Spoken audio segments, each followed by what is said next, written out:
প্ৰাক্তন সৈনিকসকলে এটা এছ'চিয়েশ্যন আছে আৰু তেখেতসকলে বহুত দিনৰ পৰা বিজনীৰ মাজমজিয়াত এই ঠাইটো তেখেতসকলক অফিচ নিৰ্মাণ কৰাৰ কাৰণে লাগে বুলি অনুৰোধ কৰিছিলে বা আবেদন কৰিছিলে। সেই হিচাপে এইখিনি ঠাই তেখেতসকলৰ নামত আবণ্টন দিয়া হৈছে আৰু লগতে আজি 30 লাখ টকাৰ অফিচ নিৰ্মাণৰ আধাৰশিলা এটা স্থাপন কৰিছোঁ। মই তেখেতসকলক অনুৰোধ কৰিছোঁ যে আহি থকা বিত্তবৰ্ষত আৰু 20 লাখ টকা দিয়া হ'ব আৰু লগতে ইয়াত তেখেতসকলৰ অফিচ নিৰ্মাণ কৰাৰ লগতে আমাৰ ভাৰতীয় সৈনিক যিসকলে শ্বহীদ হৈ গ'ল তেখেতসকলক স্মৰণ কৰাৰ কাৰণে এটা শ্বহীদ বেদীও ইয়াতে নিৰ্মাণ কৰিবলৈ মই তেখেতসকলক অনুৰোধ কৰিছোঁ। আমাৰ সৈনিকসকলে যেতিয়া চাকৰিত থাকে বা কামত থাকে আমাৰ দেশখন ৰক্ষা কৰে, বৰ্ডাৰত থাকি বা বিভিন্ন যুদ্ধই হওক বা কিবাই হওক, ক'ৰবাত ল এণ্ড অৰ্ডাৰ চিটুৱেশ্যনতো কেতিয়াবা আহে।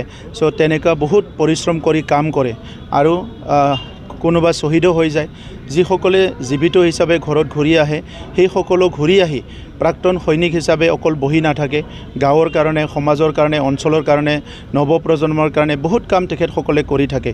গতিকে বিজনীৰ ভেটাৰেন এছ'চিয়েশ্যনক মই বহুত ধন্যবাদ জনাইছোঁ আৰু তেখেতসকলে অনাগত দিনত আৰু ভাল কাম কৰিব, ইয়াৰ কাৰণে মই শুভকামনা জ্ঞাপন কৰাৰ লগতে তেখেতসকলৰ আহি থকা সময়ত সুস্থ শৰীৰ আৰু মন লৈ তেখেতসকলে ভালকৈ ঈশ্বৰৰ আশীৰ্বাদত জীয়াই থাকিব পাৰে, সেইটোকে মই কামনা কৰিছোঁ। কালি ছাৰ হাগ্ৰামা মহিলাৰীয়ে বাক্সাৰ আৰু সেইখিনি কাজৰ মূল নায়ক আপোনাকে কালি দোষাৰোপ কৰিলে।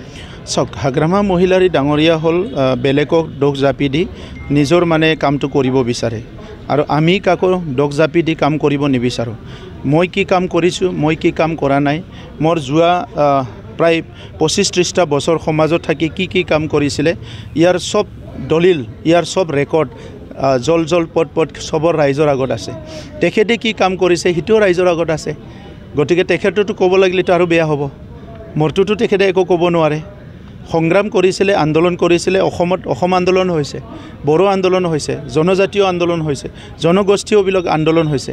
এইবিলাক আন্দোলনটোতো নতুন কথা নহয়, কিন্তু মইতো কোনোদিনে ভায়োলেন্সত নাই আৰু তেখেতে ক'ৰ পৰা আহিছে, কি কৰিছে এইবিলাক আজি ওলাব লাগিলেতো আজি মানুহে ভাল নাপাব বা এই কথাবিলাক ক'লে আজি চবৰ আগত তেখেতক যিটো চৰিত্ৰ সেইটো উদঙাই দিয়া হ'ব।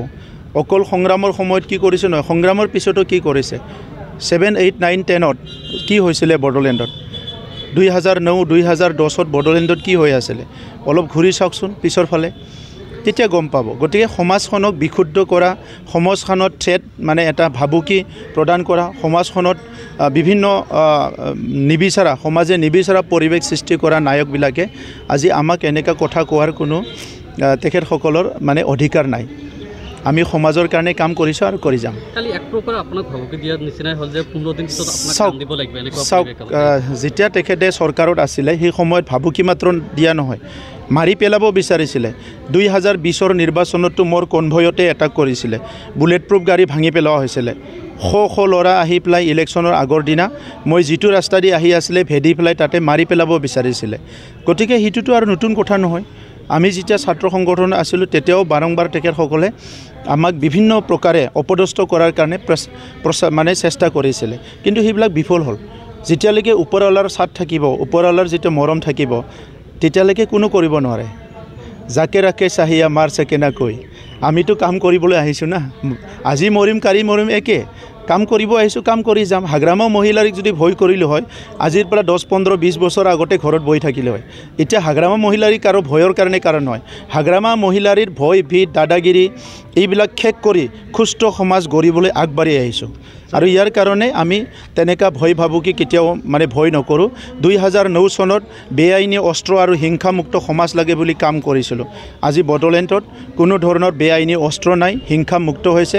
এই পৰিৱেশবিলাক দেখা পাই পেলাই তেখেতসকলে শান্তিত শুব পৰা নাই। এইকাৰণে আবুল তাবুল বকিছে, মোৰ ওপৰত দোষ জাপিছে। এই দোষবিলাক মোক নালাগিব। মই যিটো ভুল কাম কৰা নাই ইয়াৰ পাপ মোৰ নালাগে। মোৰ ভগৱানৰ ওপৰত পূৰা বিশ্বাস আছে। ফালৰ পৰা কোনো ধৰণৰ এতিয়ালৈকে প্ৰস্তাৱ অহা নাই। মইতো আশা কৰিছোঁ বিচাৰোঁ আৰু আহক, আৰু আহিলে আমি ডিছকাউণ্ট এখন ভগাই লওঁ। তেখেতৰ পৰাও প্ৰস্তাৱ অহা নাই। ক'ত লিখা আছে যে ময়ে আগতে দিব লাগে? তেখেতৰ দায়িত্ব নাই নেকি BTCৰ অঞ্চলৰ ৰাইজৰ প্ৰতি? তেখেতৰ দায়িত্ব নাই নেকি বড়ো জনগোষ্ঠীৰ প্ৰতি? তো বড়োলেণ্ডৰ যেতিয়া 5টা বছৰ যোৱাবাৰ আমাৰ চৰকাৰ হ'ল, 5টা বছৰ একদিনো এছেম্বলিত নাহিল, সেই মানুহজনে আৰু কি কথা ক'ব আমাৰ আগত থিয়া দি? আমাৰ আগতো তেখেতে থিয় দিব নোৱাৰে।